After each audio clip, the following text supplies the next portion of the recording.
and welcome to this episode of Mind the Gap, making education work across the globe with me, Tom Sherrington, and Emma Turner. Hello, Emma. Good evening, Tom. How are you? Yeah, really good. And it's the final episode of our season. And so we're very excited to be talking to Caroline Derbyshire, who is a legend. We're going to talk about all the stuff you've done, but it's so brilliant to talk to you. So hello, Caroline. Hi, Tom. Hi, Emma. It's lovely to have time to chat to you as well this evening. It's great. So we all have something in common, which is that we've all been heads of schools, and you still are. So, I still am, yes. And you have this fantastic role working in your trust. And I'll ask you to tell me a bit about it. My association with you is for two things, which I'll just say. First of all is being currently the kind of the leader of the head teachers roundtable, the heads roundtable, which I used to be in, and now you do a great job promoting their work. We'll talk a bit about that. But also Saffron Walden County High School. So sometimes people ask me, have I been to see excellent practice and so on recently? And the truth is that most of the schools that invite me ask me to go in because they kind of trying to get on top of things. And I've been to your school a few times, and it's to see just what it's like when things are working. And it is a phenomenal school. And I've blogged about it several times. So I just want to say congratulations to you, because what you've created at that school is outrageously good. And you've led that, and it's really amazing. So, I mean, just do you feel you must feel a real sense of pride in that school? Oh, absolutely. I mean, we're now a trust of 9 schools, and it all started really with Saffron Walden County High School, reaching out and wanting to form a bigger organisation. But actually, I kind of predate the headship, Tom, but I don't know if you know this. I applied to be an assistant head at Saffron Walden. It was my first senior job. And I was appointed by the then head, David Boatman, who took a bit of a gamble on me, really, because I was late to the interview.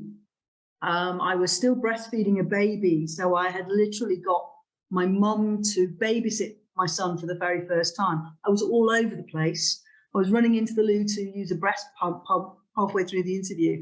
I have no idea why I got the job, but I think the thing is, I was so relaxed that I just was funny all day. And sometimes when you're very tense, you lose that very important part of who you are. And I am somebody who likes to laugh a lot.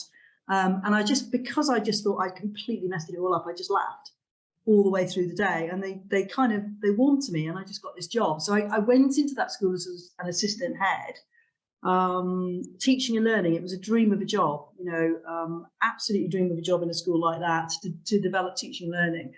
And then I stayed there until I'd become a deputy. And then actually what I did when I got my first headship is I just took everything that was brilliant about Saffron Walden into my headship and made that school as good as I could. And then once I'd done that, I kind of, my predecessor left, and I was in a fantastic place. So I was able to get the headship, and I've been involved in running the school, firstly as head, then executive head, and now CEO for about 8 years now. So, it's kind of come full circle, really. And we're doing very different things in teaching and learning to the things we were doing, at the beginning of my career. I dabbled in all sorts of things you probably looked down your nose at, as we all did in those days, Tom, to be fair, or, learning styles and all that sort of stuff. We had a little dabble. Yeah. We moved away from all of that. And so it's very different now. But yeah, it's a tremendous school in so many ways. The quality of the staff there, the fact that it's the only school in the town. I could bore people for hours about this, but I think it is in so many ways the model of everything that a comprehensive school should and could be. A school that has no competition, that is the only only school in the locality that has had the benefit of a lot of investment, some of it private investment from parents, and that has just been able to do things as well as it possibly can do them. It's got this tagline over the door to say it wants to be a school of exceptional quality, a local school of exceptional quality, and it just does deliver on that. And if you could replicate that everywhere, education would be very, very different. It would. I mean, I mean, I think it's, like it's got its locational advantages in some senses. It's got its challenges, but it's got sort of the thing that I think that characterizes it above all else is what it's like when a group of teachers want to stay in a school and develop, because you've got this sort of mature staff of people who are kind of talented and experienced, but they've kind of gone you hold on to them long enough to develop them, and the CPD culture there is exceptional. And it for lessons, doesn't it? You see, and I've written blogs about your school where you just sort of see lesson after lesson, and you go there for a day and you think that lesson after lesson is of a very, very high quality constantly. You think, wow, and then you're trying to deconstruct why it is. And you've got teachers who know their stuff, who are working hard at crafting lessons, involving all the students, and it's just all the things you want teachers to do, they're doing them. It's just all, I mean, it's not perfect in every regard, because every challenge school has challenges, but that's the thing that I think of it most of, is it's got this professional culture which you lead. So it absolutely does, and the strength of it sits in those departments. I remember, when I first spoke to you about the school, I was interested in the idea that we were the learning rainforest as a school.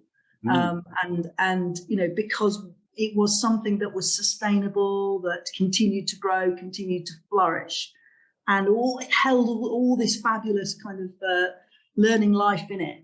And it had come from these really amazing, kind of climates, these amazing climates of what was going on in departments, in subject areas, where, as you say, trainees would come in, they'd stay, they'd learn from their elders, as it were, and that culture of a subject team working together and researching together and growing together and using evidence and improving their practice.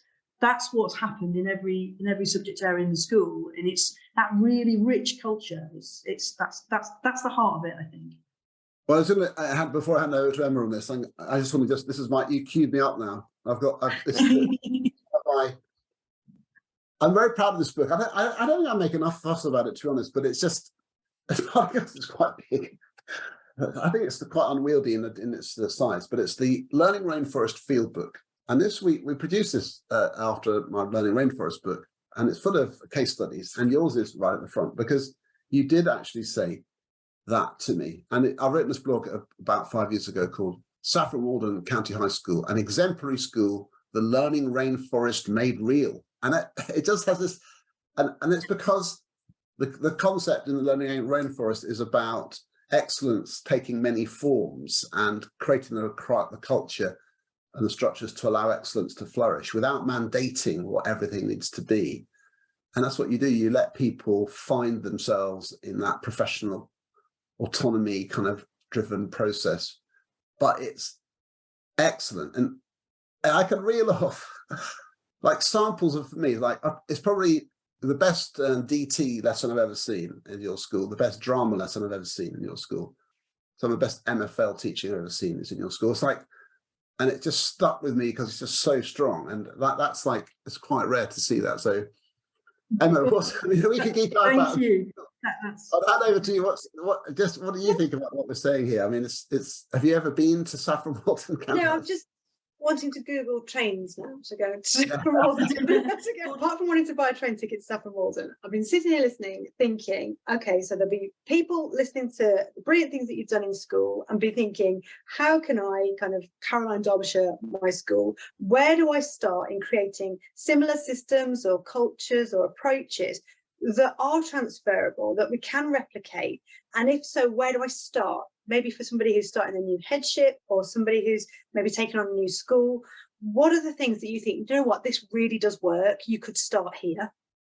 Okay, so my sort of belief is that you start with the people and you appoint really bright people, capable teachers. And this is where I'm in agreement, I think, with Bridget Phillipson over making sure that you appoint people of caliber, that they have got qualified teacher status, that they're really good graduates, and you give them great training.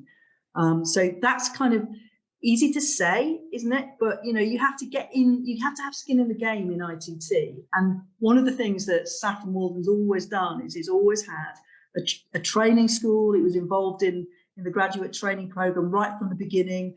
It's always had teaching schools. It's now got a teaching school hub associated with our trust. And we spend a lot of time focusing on that. And it's something that, you know, I was talking to Johnny Utley about the other day, about that's one of the things our two trusts have got in common, is that we put a lot of emphasis on people and a lot of emphasis upon training, and training people to think and develop as people who read and research and kind of have an independence in that, not that they're following slavishly a scheme of work that's been developed by the one bright person in the room, but actually that they can all do that, and they can all co-construct their curriculum together, because they've all gone through that process. And I've never really felt it was too much to ask of graduates to be able to do that. You know, my daughter's a young Cambridge graduate. You know, I was delighted when she said she wanted to go into teaching. And I just really hope that, you know, she's starting in a wonderful school in September. And I really hope that the school, you know, recognises that she's a person with huge talent and ability, and enables her to be creative and involved in the construction of learning, because that's the thing that I think is killing a lot of schools at the moment. In order to drive up exam results, they are turning into, you know, the plantation style environment where everybody's doing everything the same, and it has an impact on outcomes. Don't get me wrong, but what you don't get is that rich cultural development that comes from diversity. I mean, that's the heart of it for me. Does the training that you give people, I'm just thinking about, if you want to grow the same crop, you tend it in the same way. How does your training encourage the flourishing of that diversity within your systems? I think because we encourage people to ask questions, and to read broadly, and not to take anything as gospel, even if it's a really good best bet, to be critical in their thinking about it. Is it the right context? Is it the right subject? Does their lived experience contradict what they're reading? There are all sorts of things I think you have to bring intelligently to teaching, and to your own practice. And I think that sometimes we underestimate how skilled that is, as a thing to do, because it does require somebody who's developed kind of critical faculties to do that. And I think that's where having teams of people who are sharing all the time, who are asking each other's questions, who are comparing each other's practice, that's where you get that culture. You know what? I mean, this is one of the things that when I first started my blogging life 10 years ago, one of the first blogs I wrote, which sort of took off, and it still does. I mean, it's crazy how many people have read it, which is, again, about your school. And it was about your marking strategy. And I went to visit, and I reported on kind of the process. It was the CPD process that I was talking about, as much as the content. And the content was the idea of students responding to feedback. And you have this thing, I don't know if it's still used, but you used to call it closing the gap. And so in art, closing the gap means that you've done this piece of work, and here's some feedback with post-its on the painting, and you close the gap by closing the gap between what it could be and what you've done so far, because by responding to the post-its. In languages, closing the gap was, I've made some annotations on a piece of writing, so try to take note of what I've said and improve your writing. And close the gap in maths meant, here's the ones you got right or wrong. And every subject had its way of doing that. And the CPD was a kind of about 4 or 5 rooms where different teachers were sort of doing a little show and tell of, this is how we do close the gap in our subject, come and listen. And so you would go to a room, and there'd be a teacher saying, this is how we do it in English, here's some books, here's some samples, 15, 20 minutes, right, let's cycle around, let's go and see another department. And it was the structure of the showing and the sharing was really deliberate. And this is a common theme of how do we respond to feedback was common, but the way it was done was through the autonomy and the professionalism of each team. It was just, that's how it was done. It was amazing. I thought, That's how to do it. That is how you do it, and there are some commonalities. I think, you know, the fact that everyone was using the idea of there is a learning gap to close, and that the expectation is a really high one for student, achievement. So there are commonalities, but I think it's the route you get to that that is inspiring if it's related to your context, if it's related to what you know about and deeply know about your subject. And I think where things fall down and people get disgruntled is when they feel that there are models that kind of that sit outside of their context that are being imposed. So, I mean, a classic one at the moment, for example, and I see it in my trust, is the Ofsted framework, which is really secondary, you know, specific, I think. I don't know if you agree with Emma, but I think it works all right. Don't poke the bear, Caroline. Yeah, I think it works okay for secondaries. I think it's not so great for sixth forms. I think it's not so great for early years, pretty useless for special, you know. So there's that, and too often we do this. We just don't look enough because I know research is expensive and it's complex, but we generalize from what's worked somewhere in a very specific space, and then try and make rules around it. And I've always resisted that. Well, that's music to my ears. The what works somewhere doesn't necessarily, it's not transferable, it's not directly congruent, it's specific to that context. That is music to my ears, Caroline. It can be. I mean, it's worth trying most things, but sometimes actually, you know, you waste an awful lot of time trying something that works in one subject area and applying it somewhere else. You can waste learning time and opportunities and so on.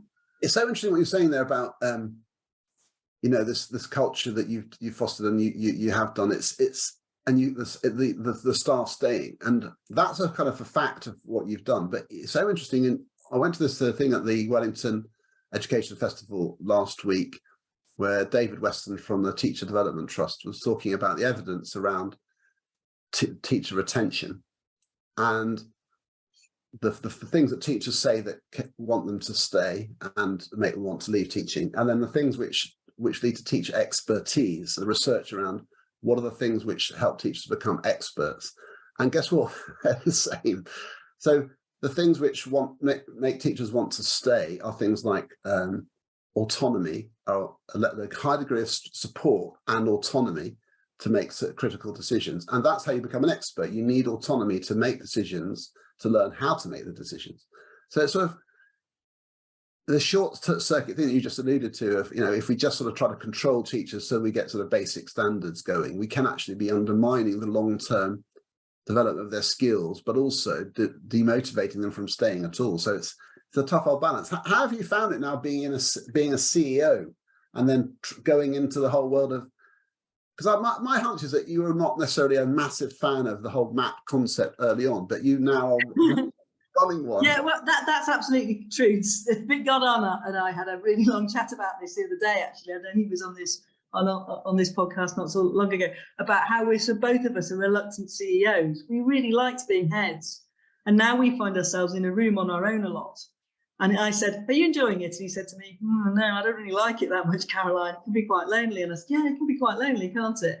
And then we laughed and just thought, you know, is there a way back? I don't think I do really feel like that. I mean, I feel what I've done, I suppose, in the latter part of my career is to try to get the balance right with supporting heads to make their schools as good as they possibly can make them by using the resources that we've got in a shared organisation. And what gives me a kick is when I see that works. So, you know, when I look at my SATs results, for example, and I see, yeah, that school that's in a really, you know, disadvantaged area has just done some fantastic work that's really, really moved those children on.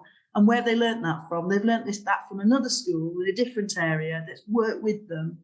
And that's wonderful when you see the real advantages of partnership work working, and that what I call a very applied approach to school improvement. So, I don't stand in cold spreadsheet like judgment of my schools, rag rating them every day and holding them to account. I look to try and find ways of giving them resource and giving them support so they can get better, because actually it's that autonomy thing again. A head wants to be the head of their school. A head teacher wants to be a head teacher, not a head of school, and they want their own culture and they want their own traditions and to make their own traditions. And but they also want to have high standards. And how can you do that in a trust context? Well, I try and do it in a really bespoke way. Look at what do you need, what can we give you, how can we help, how can we develop you, how can you develop that leader, how can we improve that teaching, and that is exciting, and particularly when you see it work. And sometimes it takes longer than you hope it's going to, but sometimes you just see it work, and that's a real thrill, actually. The sweet spot is between autonomy and alignment in a trust for schools. I think over certain things you've got to have alignment, because I think it's about fairness. So, human resources, staff, you've got to have alignment over financial policies. You've got to have alignment over values. Actually, it's no good having a rogue head teacher who doesn't commit to the group belief, in a sense. So that's really key. But I think I think there are different stages that schools go through, and David Carter's talks about this a lot. But I would say it's almost, for me, it's like a 4-stage thing. There are schools that are in a right mess, where you absolutely have to get in there with hands and feet and help support on a daily basis, and that's really important to do that. There are schools that are kind of like one stage up from that, whereby you need to kind of make sure that your influence is regular and guiding, and then beyond that, actually, you've got kind of levels of autonomy, I think, that need to be respected, where a school has got a head who's doing as good a job as you could have done and improving their school, and actually got a bit of an engine going, and you could hinder them if you're not careful. So you let them go and do it, is what I would say. So yeah. Reminds me of a family with siblings of different ages, as in how much parenting they might need. yeah. There is a bit of a relationship between being the CEO and being the mom that I understand quite deeply. That's quite a nice way of doing it. I mean, I go to a lot of different places and with my work, and I'd say in the main, people are generally positive about the MAT experience and being part of a culture where they're supported. But occasionally, to be quite honest, you meet people who are they report the MAT like it's the kind of Wizard of Oz, and there's a kind of slight edge. Fear isn't quite the right word. It's more a sort of that scrutiny pressure is very present, and definitely the sense of mandated things. Well, we're not allowed to do that because we all have to do this, and sometimes that translates into schemes of learning which sometimes people value, sometimes they don't, and it's a tough thing, because the MAT people are trying to do a big thing across a lot of schools, and you can see what they're trying to achieve, but sometimes at the other side of it, it can feel, I don't know, constraining and frustrating. But you have to get the spirit right. So how do you deal with that? Is it all about just communication and bit presence, or how do you? I think there are times when I get it really wrong, and it's almost always about not realizing how invested people are in a particular thing and asking for an alignment that they don't really want. And I think the other thing is that all the models of being a CEO and setting up trusts, and we'll understand this one, are rather male. And I think I have to sort of do it my way as a female leader, and actually, sometimes that means that I suppose I'm just doing it in my own way because I think that's the right thing to do. And that probably means I'm ignoring or not doing things the way that some other trusts do them. I mean, I'm quite a relational leader, so I will have regular meetings with my heads. I meet my head teachers every week. You know, they have a little executive group, and we're going to when we bring ideas, we collaborate on those ideas and talk them through. Sometimes we have to say, no, I'm really sorry, this is what we're doing because we don't have an alternative. But if you make those different kinds of decisions clear, I think people really genuinely get it. And I don't think that's different from running a school in that regard, really. You know, I think probably good leaders can transfer those skills into different contexts if they really think about what the change of context is. I did do a little inward cheer when you said you were like a mum as a CEO. Because I work with a lot of Mats, and there's not a lot of mums out there. There's lots of dads and not a lot of mums. But what I was going to ask is, it's sort of linked to that. The kind of the female CEO landscape it's not a very well populated landscape at the moment. What would you say, or what would you encourage women leaders to think or to do if they're kind of in two minds about stepping up to be CEO or kind of throwing their hat in the ring? What would you say? Well, you know as well as I do, Emma, women are always in two minds about taking on anything, aren't they? I mean, you know, they always think they can't do it. And of course, they have to be encouraged to and be, you know, I was part of a book for Women's Ed called 10% Braver, I wrote a chapter for that. And you know, that idea, you've actually just got to encourage women to just be a bit more brave, and just to go it, to do it and believe that you can. I think that's important. But also to be resilient about when you do it, because it's not going to go well necessarily initially. I mean, I had a horrendous first year as a head teacher. You know, all manner of things I didn't expect happened to me, and I had to really draw on all sorts of reserves to get through it, and then every year after that was better. So I just think there's a sense in which, you know, it is quite being a head's a tough role, being a CEO is a tough role.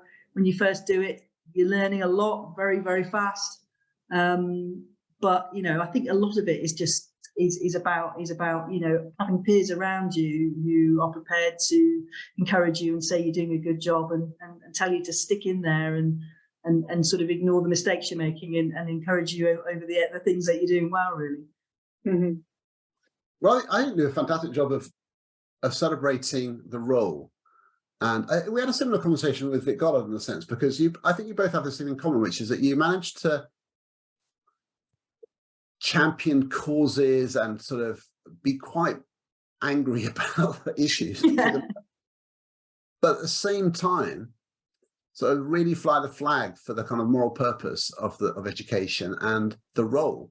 So I feel like you're a role model for just doing the job and making it seem important, doable, and, you know, rewarding. And I think that's, you know, so if someone's listening to this thinking, just listening to you, I'm thinking, I kind of wish I had your job. It sounds great, and I think that's important to say that. But let's talk about some of those challenges, because I think another thing that you've taken on, and it's the amazing thing, is I'm looking at the list now, actually, of the composition of the Head Teachers Round Table, which is a powerhouse of people. Yeah, people who are serving heads, executive heads, people like Duncan Spalding, Helena Marsh. I'm just thinking, I mean, I don't know if they've come, they're people that I know it changes, but Caroline Barlow is fantastic, is incredible. Dan Morrow, people would have seen. And Vic is obviously part of that and has been. Johnny Utley, I don't know if he's formally involved, but he's part of it, isn't he? Yeah, he's part of the group, yeah. And these are all people, you know, doing the hard thing, and really sort of campaigning actively about all sorts of things, Ofsted funding. Yeah. And you had a whole stream at the Education Festival in Wellington last week. So I'll be really interested to hear if you share a few thoughts about that. What are the kind of big issues that, as a group, you're really sort of championing? Yes, I mean, I think the thing that all the heads in Head Teacher Roundtable have got in common, and you have that in common as well, Tom, is I think we're all people who are prepared to say what we think. And we don't always agree with each other. You know, you and I agree about lots of things, but there'll be areas we just don't agree on. And that's also true in the round table generally. We're not all singing from the same hymn sheet, but we are all, in a sense, united by a belief that the people who should be making decisions about education are educationalists rather than politicians. And I think that's the thing that started the group, was actually, why are educationalists not challenging some of the things that are being introduced when we don't believe in them, and what do we do about that? So that kind of thing that we've got in common remains very much. And although people come and go, we tend to recruit people really who are prepared just to put their head above the parapet. So at the Festival of Education, we had 5 themes running, and they're the 5 themes of things that we think need to be fixed pretty quickly in terms of education policy and government really. And they're not big and deep and profound things, but they are things that need sorting out because they are a mess. So one of them is obviously teacher recruitment and retention. That's a mess at the moment, and it needs sorting out, and it's not being sorted out. Another one is we need to radically reform Ofsted, because it's no longer fit for purpose, and the profession has lost faith in it. That's all of the stuff that we know and we have seen over the last few months. We need to do something about alternative provision and SEND, because lots of promises have been made and those things haven't really made the provision for children in those settings any better. So that whole area needs looking at, and it needs some speedy answers. Then there's the whole issue about children's services and schools trying to kind of manage almost the whole of society at the moment, and all the complex needs of children. It feels sometimes on their own. And they're just, I look back to the days of the Every Child Matters agenda, and teams around the child supporting children, and proper communication, and trying to avoid replication between services, and all of that's just disappeared. And it's a very different landscape, and we need to bring that back. And then I think I've done 4, and then the last one is about taking the politics big P out of education more generally, and bringing it back to what educationalists are researching and saying about what's good practice in different subjects, and developing that practice in an intelligent and engaged way, and a creative way, and a hungry way as well. That we don't just accept one definition of what good, reading looks like, or what good oracy looks like, or whatever. That we're genuinely evolving in our thinking as a profession. Well, that should keep you busy. Yeah, 5 things. But what's interesting is at the moment is that people are listening. I mean, we're getting quite a lot of people listening to us, and people in influential places are listening because they sort of know that things aren't good at the moment. Everybody knows that. Everyone recognises it. It doesn't really matter what political persuasion you have. Everybody knows it's not great. What I love about it is this, that you've carried the torch forward with this, and I valued being in the Heads Round Table massively, and when I stopped being a head, I kind of hung about for a bit, but I just felt you can't be in this group if you're not doing the job. So I just felt I had to stop. But it was, as a head, it gave me huge support, and that part of being a part of a collective is very powerful. And there's something about the fact that it's not affiliated, it's not a union, it's a kind of club in a way. It is, and it is that you just join because you're keen and you're up for it, and it doesn't have this huge sort of constitution or anything. It's just a kind of support group with a voice, and I think that's great because it's nimble and it's agile and it can say what it likes without fear. And so that's really brilliant the way you've really banged the drum. And I feel like just that thing that you just said there about schools having to do everything and the lack of wraparound. It sort of, is it all just about money then? I mean, does it just come down to spend more money on education? To some degree, yes, it is all about money, but it's also about vision, and seeing society in a different way. I mean, there's this feeling that schools are responsible for all opportunity in society.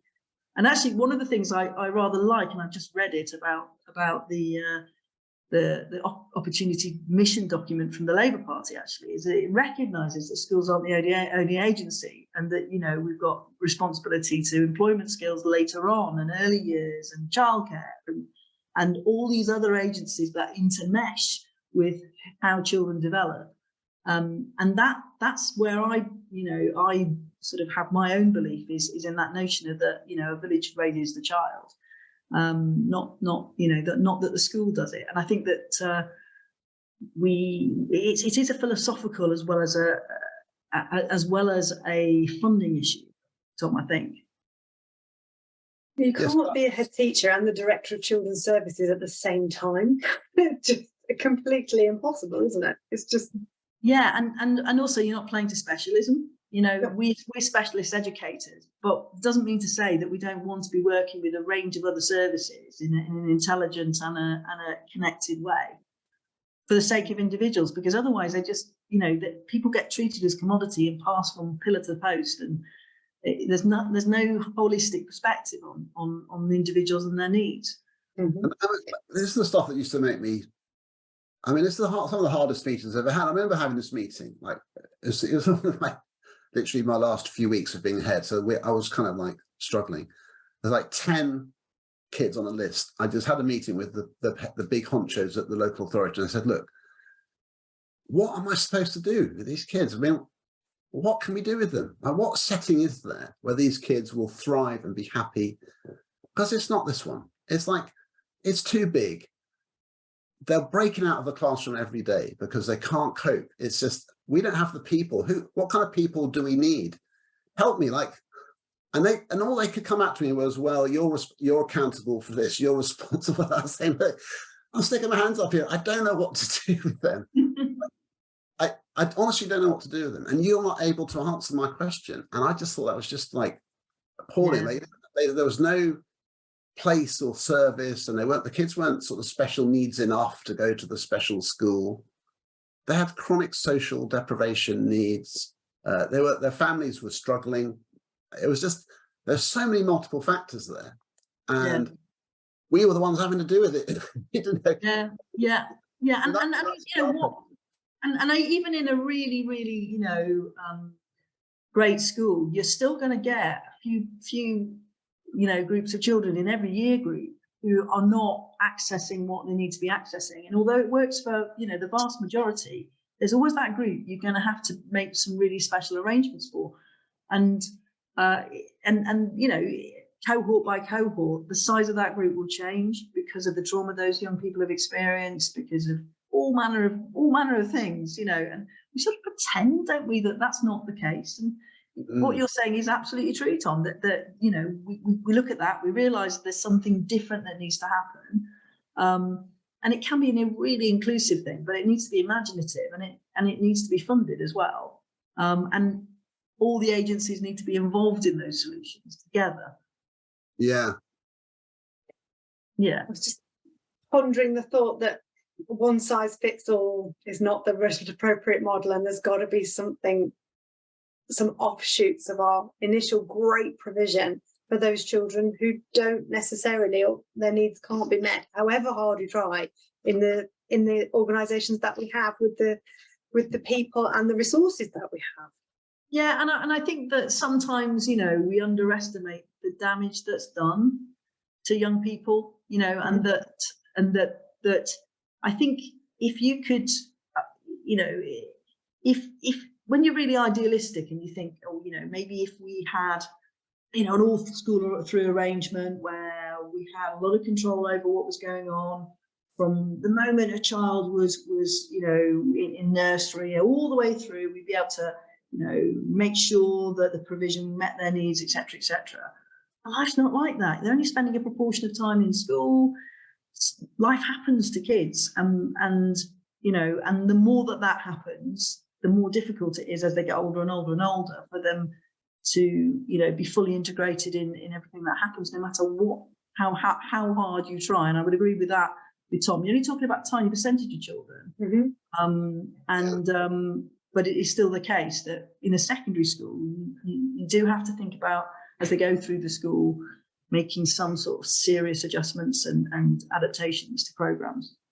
And you're right, it's a small number. I'm mentally scrolling through my years of headship on that, and it's not a massive amount of numbers of children, but it's that child's life, isn't it? And you've got to get things right for that child, and it may only be one child, two children, three children, but that's their experience and that's their life, and we can't just say, oh, it's only one or two. We've got to focus on right for them going forwards as well. Yeah. Well, I mean, without trying to sort of go into sort of part two, because we could talk about this.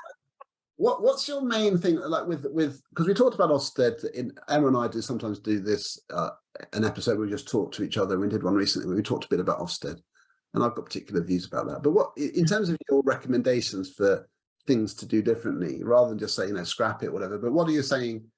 Like, even the reality is, it's probably not going to be scrapped. It's just going to be changed. So, what would you be saying to like an incoming government? Do this. I always think it's odd that I am such an outspoken person about Ofsted, really, because I'm somebody whose career has entirely benefited from it. I've always done really good Ofsteds, and the results have been strong, and yet I am critical of it, because actually, I don't think it has been the Ofsted at any point that the school's got that has shaped how we've improved it. In fact, it's been the thing that sometimes has inhibited that, and it's a barrier we've had to overcome, because it generates such fear and it takes up such a disproportionate amount of people's mental space and workspace. And, all sorts of activity that is entirely generated by the need to do well at Ofsted dominates schools at all times. So there's all those kind of perverse, incentives that Ofsted generates. The kind of cliff edge grading is ridiculous. I listened to Amanda Spielman talking about it last week, and she was sort of saying, well, parents need this. I don't know any parents who want their local school, but they don't sometimes have any choice about where they send their child to school. They send their child to the local school. That's most people, actually. Most people don't live in London. They don't have 3 schools on their doorstep. They have their local school, and they send their children to their local school. And if it's got a big, horrible grading sitting over it, it does nothing at all to help it to recruit the best teachers, or to retain the students it has. And that, of course, impacts on its finances, and it impacts on the morale of the staff. And there's so many things that are just wrong about that grading system when you get the wrong side of it. So getting rid of all of that. Yes, every school's got to be accountable, and every school's got to be constantly wanting to do its job better. Of course it should do, but it doesn't need to be so high stakes and so cliff edge and so terrifying for human beings who are involved in the system. Well, that's for sure. I mean, I feel like, I don't know, you just wish that someone would just grab that by the nettle and say, look, okay, we're going to change that, because it's not doing what it needs to. And I feel like until that cliff edge goes, it's going to be hard to shift some of the rest of it. But I personally, can I just say to you, I personally really appreciate your campaigning about this, because it's coming from a group of people who are highly effective, intelligent, sophisticated thinkers about education, and are saying this. And you think, well, that your voices should be heard, because it's not like there aren't multiple other ways that we could conceive of holding schools to account, which doesn't have to do that. And some people are so, it's the lack of imagination around it, which just frustrates the head out of me. You think, you'd imagine this was the only way it could be done, and of course it's just so far. Absolutely. And any intelligent organisation has done so many different iterations of how to self-evaluate, hasn't it? We've done all of them, we've done all of them. We used to do mini Ofsteds. We used to do area reviews, which were like mini Ofsteds, but in areas. We've done, targeted, graded, Michael Wilshaw's clipboard style walking about stuff. We've done not doing it at all. We've done leave it to the departments. And we don't do any of that anymore. And schools have they've intelligently reflected on their own, evaluation of quality and changed. And yet Ofsted has just not, has it? It's just carried on. And every time it changes, it kind of tightens itself up to become even more punitive. Like that's going to be the thing that really works. Yeah. What gets me about the system is that you kind of move your school forward when you've got a really clear picture of usualness. This is what usually happens here. So this is the point from which we can start moving forward, from the point of usualness. And I don't think there's anything more unusual than what happens during an Ofsted, where they come in for a short period of time. Everyone's doing either something brilliant that they don't normally do or something utterly mad because they've completely, lost the ability to think clearly. And there's the most unusual way of measuring what should usually be happening, because usual is made up of highs, lows, bits in the middle, to build that picture. And you can't build that picture necessarily over those 2 days. And it always makes me smile that to comment on the usual practice of an organisation, you do in the most unusual circumstances. You're quite right. It's and people change their behaviours, don't they? Oh gosh. Yeah, the children change, the staff change, people appear on corridors who are never normally seen. All sorts of things happen during those inspections because of the level of fear and because of the cliff-edge nature of it. And it's I always think it's such a contrast. My financial officer, Paul, often says, "Oh, we've got our audit in. That's our Ofsted." He'll tell me, and I say, "No, it isn't, Paul.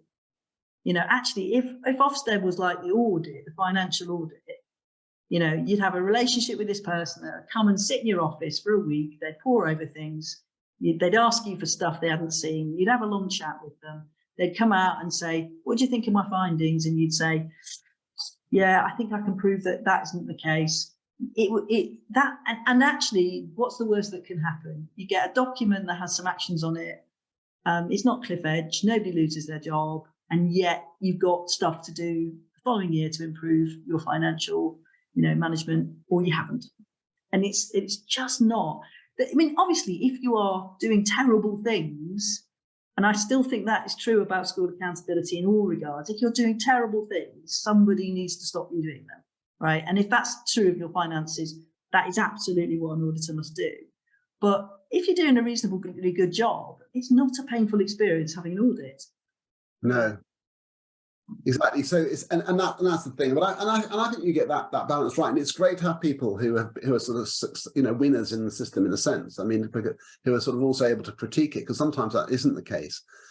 And you're brilliant for just representing a whole range of schools through chairing the Heads Roundtable, but also just your general advocacy. Thanks. I mean, one of the things I think is really important is that you don't believe your own hype. I mean, I get sometimes quite irritated by some educational figures who really do believe they're as good as other people tell them they are. And I think that I better make a note of that.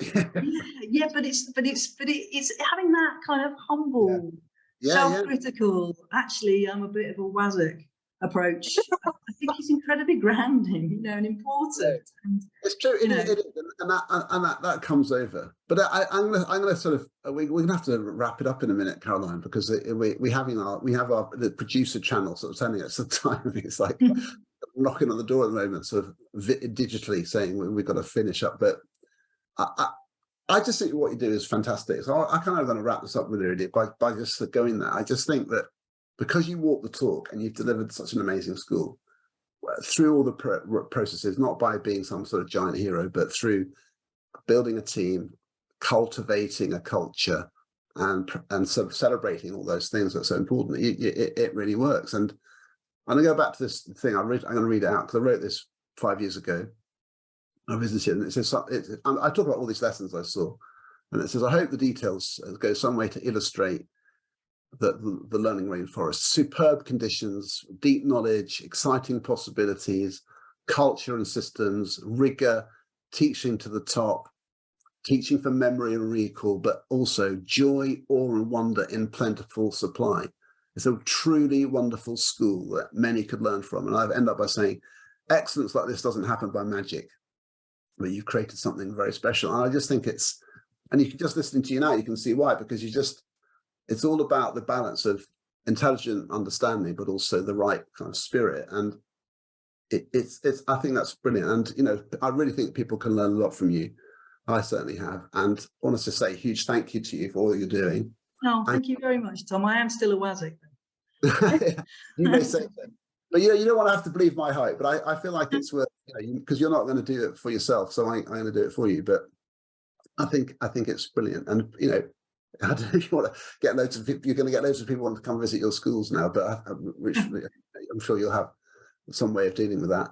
But also thanks for keep championing the Heads Round Table. It's a brilliant organisation, and it's, you know, without your voice, I think would be, you know, there aren't enough people who are saying the things you say, and it's brilliant that you're there sort of supporting that group to do its work, which again you do in that very collaborative, collegiate way, which is so good. So thank you so much for being on Mind the Gap. Thank you. I mean, yeah, it's been lovely to talk to you, and you know, I'm really proud to be part of the Head Teachers Roundtable and to be, you know, part of that collective of voices, because they are also so inspiring and so supportive as a team as well. I was going to ask Caroline, before I say thank you, how people can find out more about the Head Teachers Roundtable, how they can follow the work that you do, potentially get involved. What's the process and what's the contact details for getting involved? We hold events every now and then. So we usually have a strand at the Festival of Education. We don't have any subs or any membership as such. So we've got no money that we can use to put on events. But we do sometimes get sponsored by groups like, you know, Schools Week or whatever to put on a conference. And hopefully we'll be able to do something like that in the course of this year, which will just be entirely, you know, cost neutral. And I think the other thing is just to sort of read the blogs that come out, comment on those, get involved in discussions, because if you're the sort of person who, you know, has strong feelings about education and is prepared to listen to other people and prepared to be a bit brave in terms of saying what you think, you might be the sort of person that might like to take part in the kind of discussions that we have over policy with politicians and with anybody who'll listen, really. Yeah, that's great. And also just follow on Twitter. I think it's just at Heads Roundtable, which is quite, yeah, you know, at Heads Roundtable. And engage with that. So look, thank you so much once again, Caroline, and thank you to everyone listening. We're still thrilled by the response we're getting to Mind the Gap. We get something like over 2,000 people listening to every episode, which is amazing to us, and that keeps on growing. Thank you so much for listening to all the episodes this year. This is our last one. So have a great summer, everybody. And we'll see you round about September with some more guests, but we've had a great run. So thank you very much. And thank you to Emma, who is a great person to work with. Thank you, Tom. We fudge our way through. We don't always best frame, but it seems to work all right. So thank you so much. Thank you. Thank you, Caroline. Thank you, Sean, in the background, and the team have produced it this series. So thank you.